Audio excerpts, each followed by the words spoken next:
Terima kasih telah bergabung bersama kami. Kali ini kita akan berdiskusi secara eksklusif bersama Dr. Amir Coneng yang 12 tahun belajar khusus tentang tanah.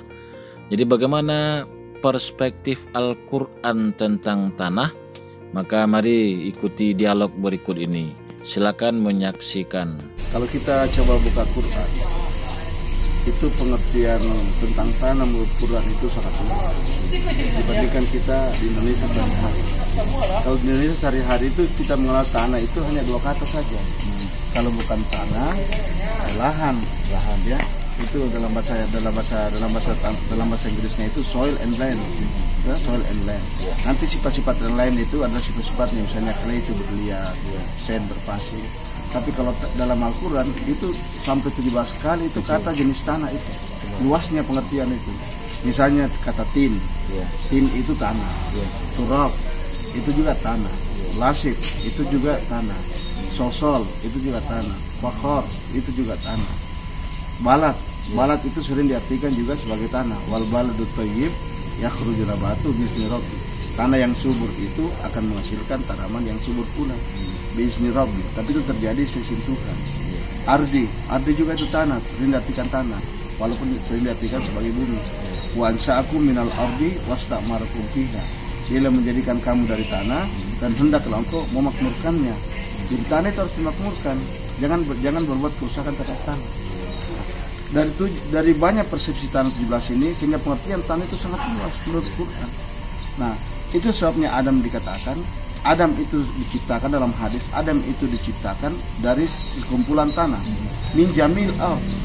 Min jamil itu artinya tanah yang berjamaah, tanah yang dari kumpulan ke-17 tanah itu ya. Saya tidak tahu apa 17, tapi yang jelas bukan satu tanah. Dari berbagai tanah diambil Tuhan dari sana, diambil sana, diambil sana. Itulah lahirlah Adam. Jadi Adam itu sebenarnya mewarisi sifat-sifat tanah. Kita juga manusia yang berasal dari Adam juga mewarisi sifat-sifat tanah. Nah, saya berikan contoh. Di tanah itu kan ada 3 tekstur. Tekstur itu ada tekstur pasir, ada tekstur debu, ada tekstur liat. Jadi yang kasar itu adalah pasir. Ketika Bapak mengambil pasir lalu menjatuhkan, dia jatuh itu. Terbongkar dia. Bercerai-berai. Nah, yang kedua liat. Liat itu apa? Tidak bercerai-berai dia. Dia punya daya lekat yang kuat, daya lengket yang kuat. Yang ketiga itu debu. Debu itu berterbangan. Dia bersifat bunglon. Nah, manusia memiliki sifat ini. Kalau ada manusia suka konflik, ada manusia suka bermusuhan, ada manusia suka bersengketa, konflik, itu mewarisi sifat pasir. Karena pasir bercerai-berai.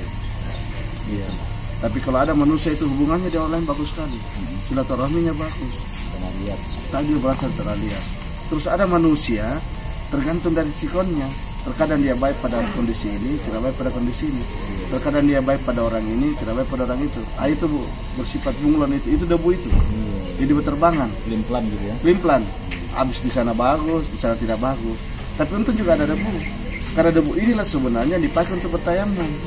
Bukan pasir, bukan lihatnya. Ini karena dia berterbangan itu sehingga kita disuruh bertayamum. Itulah sebabnya menempel-nempel di dinding, di dinding atau di pesawat misalnya. Itu debu itu. Itulah yang digunakan untuk bisa bersuci. Nah, itu juga punya daya lekat cuma rendah dia. Beda dengan liat itu daya lekatnya tinggi. Nah, misalnya begini, tadi ada yang ditanya sama bapak yang mantan dengan Fakultas Syariah, kenapa kalau misalnya ada orang yang dijilat anjingnya, nah, kita disuruh untuk mensucikannya, membersihkannya 7 kali, dikasih 7 ya, air. Salah satunya dikasih tanah. Nah, karena tanah itu sebenarnya punya daya serap. Istilah dalam bahasa ilmu tadi itu punya absorpsi, dia punya daya serap.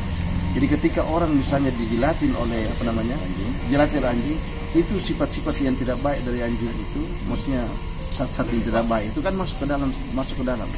Nah, kita kasih dia tanah, itu tanah punya daya lekat, punya daya tarik, punya daya serap, dia tarik itu.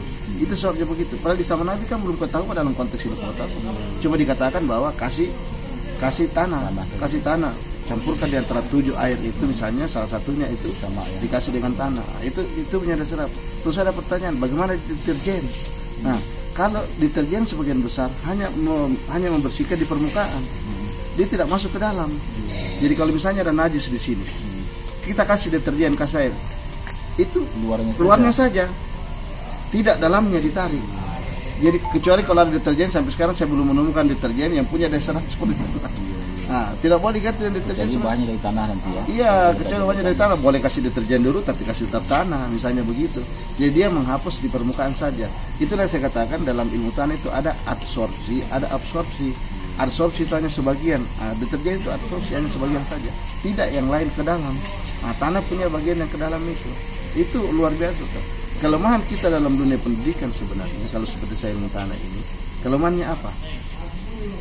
Asik saya belajar tanah, mulai dari saya S1 di Unhas ilmu tanah 4 tahun, masuk lagi di S2 3 tahun, masuk lagi di PB Bogor 5 tahun, 12 tahun di S3.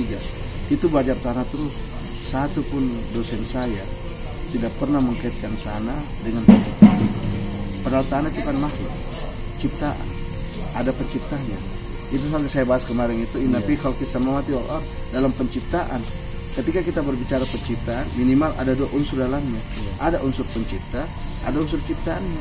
Jadi pada saat nanti Tuhan menjelaskan itu inna fi as-samawati wal ardh wa ikhtilafil laili wan nahar, itu kan ciptaan. Tapi pada saat kita menjelaskan ciptanya itu, membahas ciptanya, jangan pisahkan dengan penciptanya. Inilah kelemahan dalam dunia pendidikan kita. Tapi ini kan sejarahnya panjang, Ustaz, kalau kita bahas. Kenapa keilmuan kita itu terlepas dari penciptanya? Terlepas. Itu jadi masalah. Pak, kabarnya Amerika sudah mengkaji juga ya? Bukan hanya Amerika sebenarnya.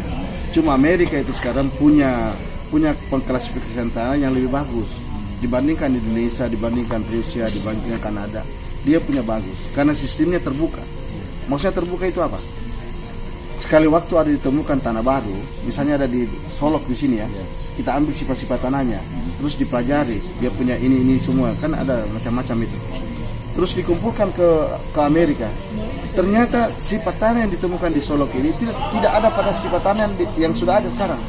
Maka Solok itu ada tanah di Solok yang namanya ini. Muncul lagi tanah baru. Saya ketika kuliah di Bogor di Ustaz, itu baru 10 jenis tanah ditemukan di dunia. Tanah saya kuliah S3 itu tahun 93 sampai 99. Ketika saya kuliah di Bogor, itu ditemukan satu tanah di Jepang. Jadi tanah di Jepang itu diambil, dipelajari sifat-sifatnya, dicatat, diklasifikasikan, dibandingkan dengan tanah yang sudah ditemukan Amerika. Oh, ternyata tidak ada pada sifat-sifat sebelumnya. Maka muncullah tanah namanya andisol di sana, tanah hitam. Tanah hitam ini tidak ditemukan pada yang lain. Ditemukanlah tanah ke-11 andisol. Pulang dari Bogor tahun 99 ke atas sampai sekarang, itu ditemukan lagi satu jenis tanah, namanya tanah gleisol. Itu ditemukan daerah putih. Jadi sistemnya dia berkembang. Kalau yang lain itu tertutup, sudah begini jenis tanahnya, sudah begini. Jadi tidak ada lagi. Itu kelebihannya Amerika itu. Jadi namanya USDA, United States Development Agriculture, jadi Departemen Pertanian Amerika Serikat. Sekarang dia baru menemukan 12 jenis tanah itu. 12 dari 17 yang di Al-Quran ya? Saya tidak tahu nanti apakah nanti seperti kata Quran 17 nanti atau gimana, tapi berkembang terus. Ini 17-18 ini Ustaz ini. Ini persis sama dengan orang Korea. Iya. Kebetulan saya pernah dulu nonton drama Korea Bersambung, itu tentang cita rasa masakan itu. Iya. Itu ketika perempuan itu kembali menjadi tabib, itu diajari, itu tabibnya maksudnya dokternya, itu mencicipi tanah. Dia sebut di situ ada 17 jenis tanah. Saya tidak tahu apakah 17 itu mungkin dia tidak ambil dari Quran. Ada 17. Tapi dia katakan 17. Saya bilang ini sama dengan Quran ini. Ini orang Korea ini. Sementara Amerika baru menemukan 12. Apakah itu sinyal bahwa memang kita harus berkembang terus? Itulah sebab Tuhan mengatakan Iqra bismi rabbik, Iqra wa rabbukal akram. 2 kali juga kata Iqra. Iqra pertama metodenya, Iqra yang kedua adalah kalau kamu membaca bacaan itu, kalau kamu baca itu, meneliti itu lagi, maka Tuhan akan memberikan sesuatu yang sebelumnya mungkin kau tidak paham. Ada ilmu baru yang kau bisa dapat, ada wawasan baru. Jadi kita disuruh berkembang terus, belajar terus seperti begitu. Itu luar biasa kalau kita kaji itu dalam perspektif itu. Oke, terakhir Pak, apa harapannya untuk ke depan supaya kajian tanah ini menjadi apa gitu di Indonesia? sebenarnya harapan kita begini, Pak. Yang utama sebenarnya kita perlukan begini. Kita punya keilmuan dalam konteks umum, sekolah umum, SD, SMP, SMA, maupun perguruan tinggi umum, misalnya universitas yang umum ya, Andalas, Universitas Brawijaya. Itu tidak pernah menjadikan Allah sebagai sumber pengetahuan. Itu dulu yang harus di-drop masuk. Itu yang pertama. Jadi jangan dulu langsung masuk ke tanahnya. Kita harus merubah kita punya daya pikir, bahwa daya pikir kita itu dari mana sumber ilmu selama ini. Itu hanya dari manusia. Dari mana Bapak dapat ilmu? Dari dosen saya, dari guru saya, dari guru yang mengarang buku ini, dari masyarakat yang mengarang buku ini. Itu kan siapa semua? Manusia. Kita tidak pernah menjadikan Allah sebagai sumber ilmu. Itu kelemahan kita. Padahal ilmunya Allah itu sangat luas. Ya, sangat luas. Di surat terakhir ayat surat Al-Kahfi itu kan dikatakan, "Kullau kanal bahru midada di kalimati rabbi." Dan nafidal bahru antam pada kalimat rabbi walau ji'na bimislihi madada. Ya, itu luas sekali itu ilmunya Allah itu. Ibaratnya semua lautan itu kau jadikan tinta, kata Allah. Kalau di ayat lain itu batang pohon jadikan pena untuk menulis kalimat-kalimat Allah. Habis tinta, habis lautan itu menjadi tinta, belum habis ilmunya Allah. Rasulullah mengatakan walau ji'na bimislihi madada. Kau datangkan lagi satu lautan seperti begitu, habis lautan itu jadi tinta, belum habis ilmunya Allah. Dalam surat Luqman ayat 27 itu dikatakan sabahatun abkhur. Sabahat itu 7. Ya, surat Luqman ayat 27. Kau datangkan lagi 7 itu lautan untuk menjadi tinta, habis lautan itu. Itu sabah itu. Dalam pengertian itu, saya pernah tanya Prof. Agil, itu sabah itu apa sebenarnya artinya? Sabah itu artinya poli, Ustaz. Sudah poli, banyak sekali. Jadi 7 itu kiasan dari gambaran yang banyak sekali. Artinya kau datangkan lautan bukan hanya 7, berpuluh-puluh lautan lagi, habis lautan itu menulis tinta, menulis kalimat-kalimat Allah, belum habis. Kenapa kita tidak pernah jadikan sumber ilmu itu? Kenapa kita selalu bercokol pada manusianya itu? Karena kita tidak terbiasa dengan itu. Notasi kita di pikiran kita ini apa? Al-Quran itu hanya bacaan. Tidak pernah menjadikan Al-Quran sebagai pedoman, terutama dalam konteks umum. Saya kan biasa bertanya ke mahasiswa saya, mana lebih cocok buat kamu? Ini yang sekolah umum ya. Quran itu petunjuk. Apa itu Quran? Dia katakan petunjuk. Apa itu petunjuk? Petunjuk itu adalah pedoman. Apa itu pedoman? Arahan. Apa itu arahan? Pedoman lagi. Kembali. Lalu saya tanya, apa betul Al-Quran itu jadi pedoman buat kamu? Coba perhatikan Bapak, pikirkan Bapak, apa Al-Quran itu jadi pedoman buat kamu? Atau saya kasih pilihan, Al-Quran itu pedoman, atau Al-Quran itu bacaan yang kita tidak tahu artinya. Rupanya dia pilih yang kedua, ya kan? Artinya selama ini kita jadikan Qurannya bacaan yang kita tidak tahu artinya. Kalau di tempat saya itu di Makassar, kalau orang mau nikah, misalnya pagi menikah ini ya, tadi malam itu setelah maghrib sampai isya itu ditamatkan Quran.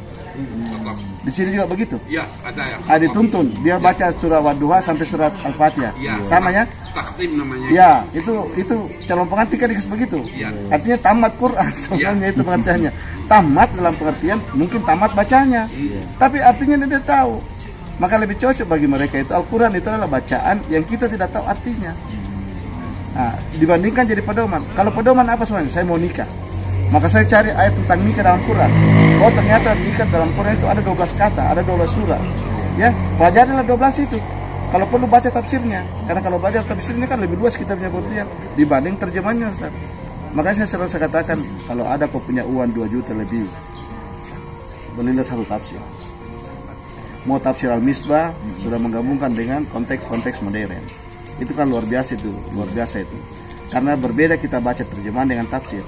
Kemarin itu ada soal saya buat di Pahmil, Ustaz. Itu berapa lama itu pemuda-pemuda itu tinggal di goa. Nah, terus itu kalau lontaran. Yang sebelumnya itu 300 tahun. Saya ganti 309 tahun. Jadi jawabannya itu berapa lama pemuda-pemuda KP itu tidur di dalam gua berdasarkan perhitungan Hijriah. Kan ada 2 ya. Kalau Tuhan mengatakan dalam Quran itu mi'atin sinina wasdadu tis'ah. Dalam surah Al-Kahfi mi'atun itu 300 wasdadu tis'ah ditambah 9 tahun. Apa maksudnya 300 ditambah 9 tahun? Nah, setelah kita buka tafsir ternyata 300 tahun itu adalah perhitungan Masehi. Sementara 309 tambah 9 itu perhitungan Hijriah. Karena setiap tahun itu ada perbedaan 11 hari antara tahun Hijriah dengan tahun Masehi. 11 hari Ustaz. Jadi kalau kita lebaran misalnya lalu bulan berapa? 10 hari ya? 11 hari. Nah, kalau 100 tahun yang 11 hari itu sama dengan 3 tahun.